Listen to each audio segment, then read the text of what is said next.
Hi, I'm Maria Thea Harris or Velo Sews on social media. Welcome back to Sew Over 50 podcast on Sew Organised Style. Stay listening. Sew Organised Style podcast acknowledges traditional owners of country throughout Australia. We pay our respects to Aboriginal and Torres Strait Islander cultures and to the elders past, present and emerging. Thanks for joining us on Sew Over 50 podcast as we continue with this series featuring the men in the sewing community. Sew Over 50 intersects with all communities. Enno Swets was one of the men Sew Over 50 featured this year to show how there is diversity in the Sew Over 50 community. Enno, or outdressed.no, is an outdoor gear sewing specialist. He refers to this as functional sewing. Thank you for being today's Sew Over 50 guest, Enno. Thank you very much. It's an honor to be here. And it's an honor to have you here because you're a very specialist sewer that I think is really important for people to hear about the work that you do. Thank you. I think many people call the type of sewing I do for technical sewing, but personally I prefer the term functional sewing because it's the function of the garments and the things I make that is central. Well, I think we'll continue on with that point because there are a few things that you've made, and I think it is all about the function as to why you've designed it in that way. Yes, correct. Yeah. All right. What is your favorite hobby? Is it making clothes or being in the outdoors? Well, actually, I would have to answer that it's being in the outdoors. That's also the reason why I moved to Norway, because I like hiking and fishing and cross-country skiing, and Netherlands was just not the place to be. But being an engineer in my working life, I have always had kind of limited possibilities to use my creativity in my job. So I've always needed, on the one hand, the activity in the sports to be outside, and on the other hand, some means to use my creativity. And I've always made things, like I've made surfing boards, bicycle, fishing rods, knives, loudspeakers, and sewing was just another way for me to be creative and make things that I have use for. But normally when I've made things, mastered the skill, when I was finished with the project, I was finished with the whole deal and moved on and tried something new. But with sewing, I found out that there's so many things that you can make. You can make garments, you can make equipment, you can sew for yourself, for others. So it's kind of a skill that has lingered with me and developed. I've now been actively sewing for like 7-8 years, but I started long before that. There is actually a photo on your Instagram account of was it an anorak? It's an anorak, yes. That you made when you were 17. Yeah, that was, I think, the first sewing that I did. I was 17 and I just discovered the outdoor life and camping and hiking, and I was living in the Netherlands and had a friend that had this typical Scandinavian style cotton anorak. I found it a very interesting garment. It was not possible to buy it in the Netherlands. So then I went to my mother, who did some sewing, and asked her if she could make such a garment for me. But she was used to having patterns and she found this a bit too difficult. But I was 17 and young and unafraid engineer to be. So I asked her and just show me how this machine works. Yeah. So she showed me the basics of the workings of the sewing machine, but she didn't have much confidence in my project. But I went on and drew a pattern from this anorak from my friend, studied all the details and tried to figure out how it was made. And then I sewed this anorak. And actually, it became pretty nice. And now, over 30 years later, I still own it and use it every now and then. And when I study it now, with my experience now, it's not perfect, but it has a lot of interesting details, like single welt pockets and top stitching and a lot of things that are kind of considered advanced sewing. But yes. I knew nothing about it, and I just made it then and figured out how it was done. So that was my first experience with sewing. I encourage listeners to go into Enno's Instagram account and go and find that anorak and look at the detail. It's actually quite good. Yeah, I'm still kind of satisfied with it, even though I could do it better now. But I'm impressed with what I made as a first sewing project. That's good. So how did you develop your Instagram name? Well, it was, I think, maybe some friends that were impressed by my sewing, and they said, you should have your own brand.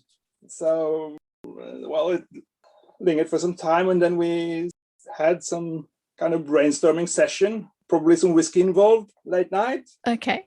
And after a lot of suggestions that we found out were already taken by other brands, then we came up with the outdressed name, with like the out part referring to the outdoors equipment and garments I make, and dressed referring to the some more formal fashion type things I make. And when I tried to register that on Instagram, I found out that they wouldn't allow it. So I had to add the .no extension to it, which is on the one side, the internet extension for Norway. And on the other end, phonetically, it's like my first name. So then it was outdressed.no.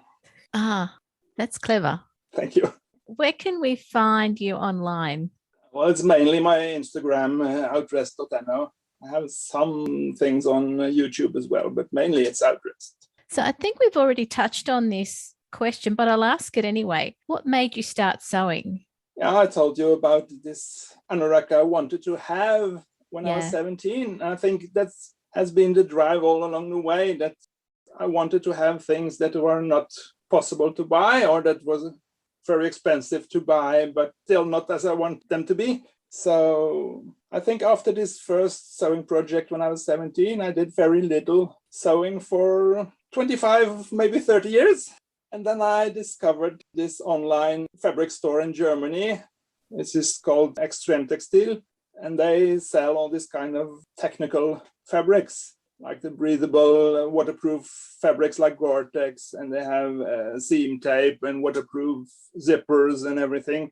When I found out about that, I found out, okay, maybe I should try and combine my outdoor interests with my sewing skills. And I ordered some fabric from there and made some gaiters first, sharpening my technique on this kind of fabrics. And when that worked out, I went on to making jackets and pants and everything. And I've been sewing quite a lot since I discovered this online shop. It's quite interesting that you've done a whole series of different sorts of bags and clothes. Can you tell us more about the outdoor clothing that you focus on? Yeah, well, as I said, it's like making stuff that I have used for in my other hobbies. I think it's fun to make your own gear. And for me, it's a combination of using my creativity and my engineering skills, because making these kind of garments is something very few have done before on a hobby basis. I did some Google searches when I started, and I could like find 3 or 4 people describing such projects in the whole world. I kind of had to find my own way of doing things, and actually that suits me very fine. And the other reasons is that I've been sewing outdoor gear is, for the first, it's very expensive to buy this kind of gear, so you can save a lot of money if you make it yourself. Even if you should buy the expensive stuff, often it's not as you want it to be. So when you're doing it yourself, you can fit it to your own body, you can adjust it to the kind of activity you're doing. Most clothes are designed to fit best when you're standing up with your arms along your sides, but when you like make a jacket for cycling, you have to adjust it to like a rounded back, and you have your arms in front of you.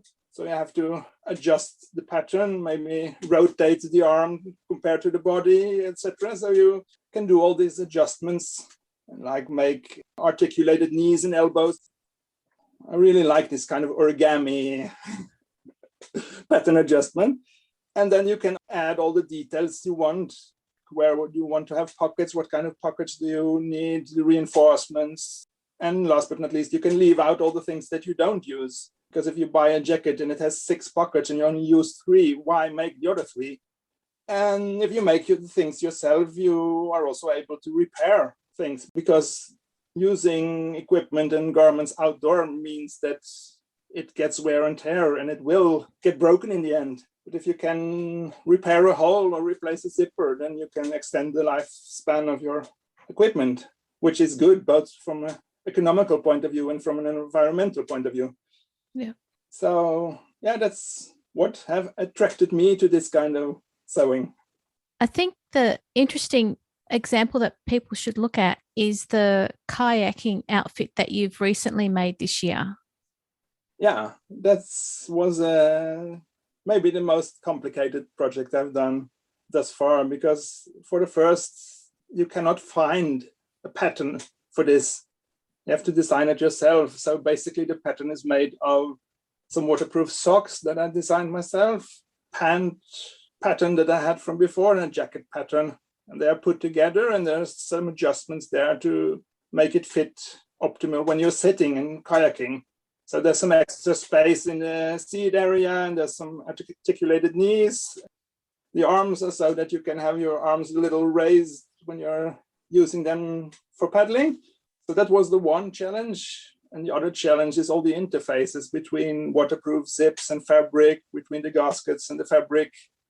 And then, of course, the extensive taping to make it all waterproof, because you think things are waterproof when you make like an all-weather jacket, but if you really put it underwater, then you have to sharpen your taping techniques. The two interesting parts of that outfit that I noticed was where you had the pockets on both the jacket and the pants for the kayaking, and then the collar, what you had around your neck. Can you explain that?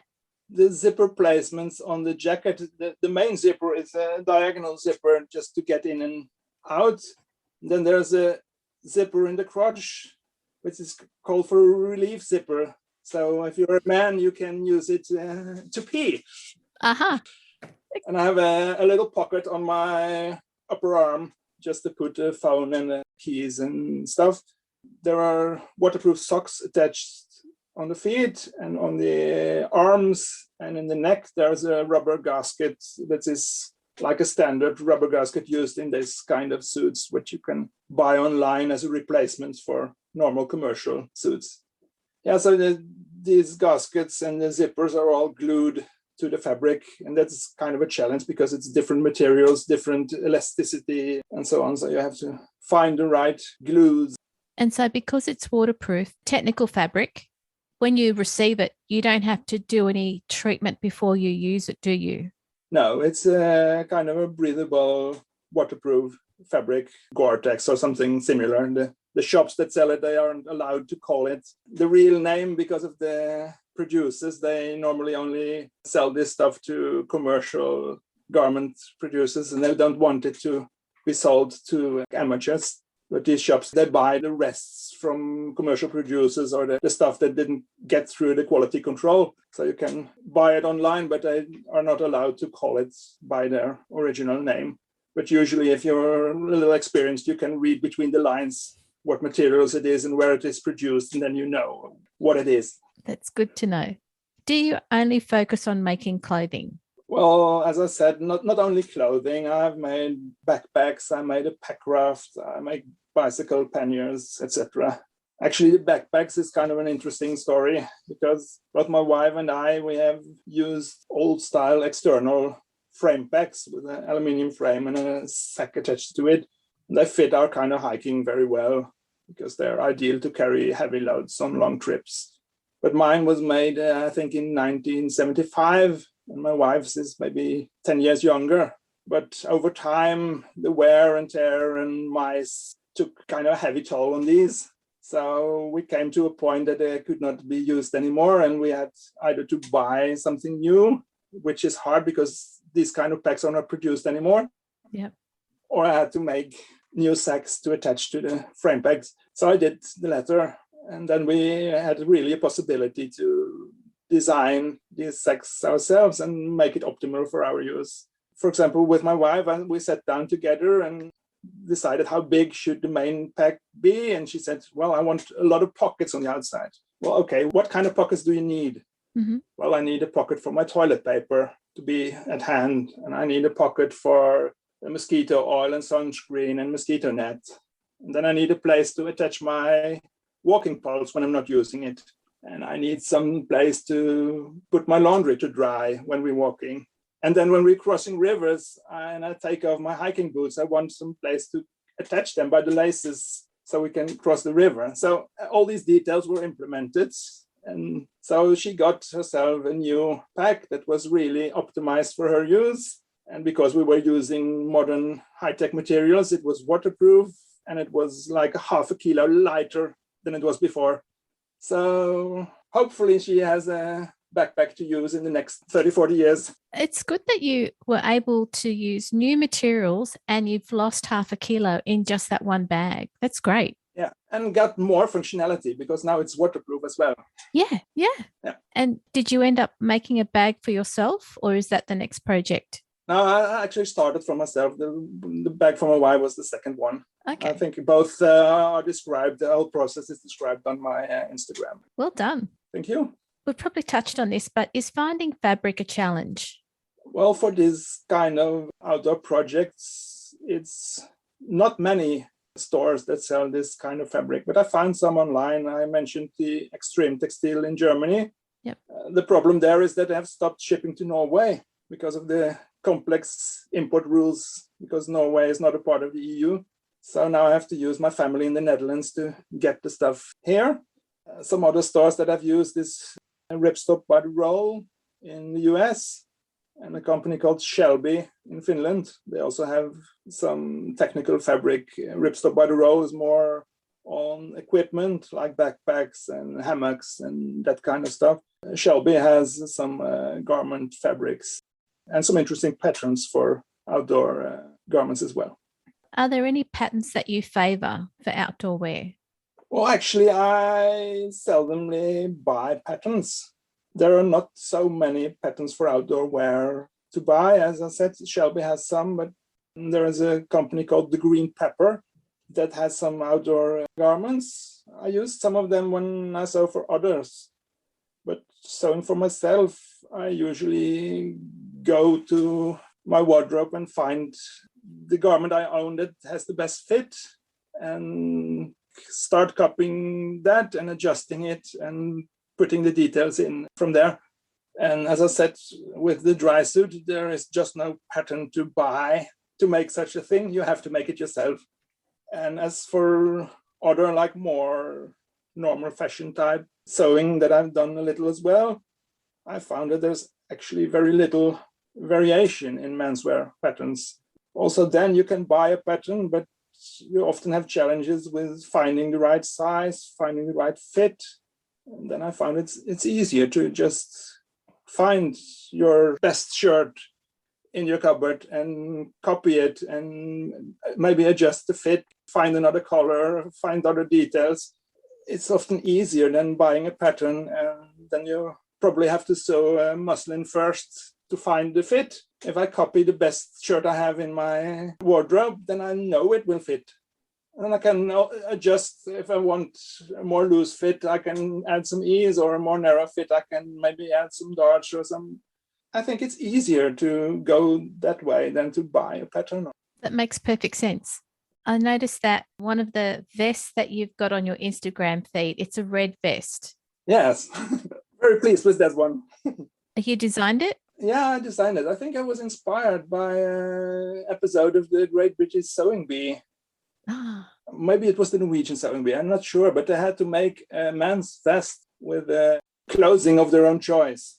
So then I took the basic men's vest pattern and just designed my own clothing in the front, which is different from anything you can buy, probably. Yeah, it is. And it's very impressive. Thank you.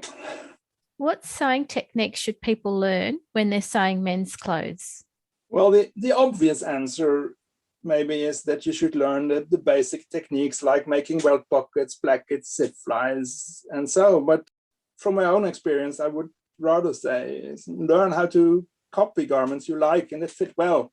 Learn how to draw patterns and to adjust patterns, and study how the existing garments you have, how they are made. Take your best shirt and copy it, and maybe add some other type of color, find some fun fabric, then you end up with a really good garment, and the techniques you will learn on the way. If you have the motivation and making something that you really want, then you learn. And if you don't find out, go to YouTube. Everything is on YouTube. Definitely. So when did you discover the Sew Over 50 community? Not sure when it was, but I'm pretty sure that the first time I saw the hashtag being used was by Dwayne from Mainly Menswear. Yep. As I just turned 50 last September, I haven't been using it for so long.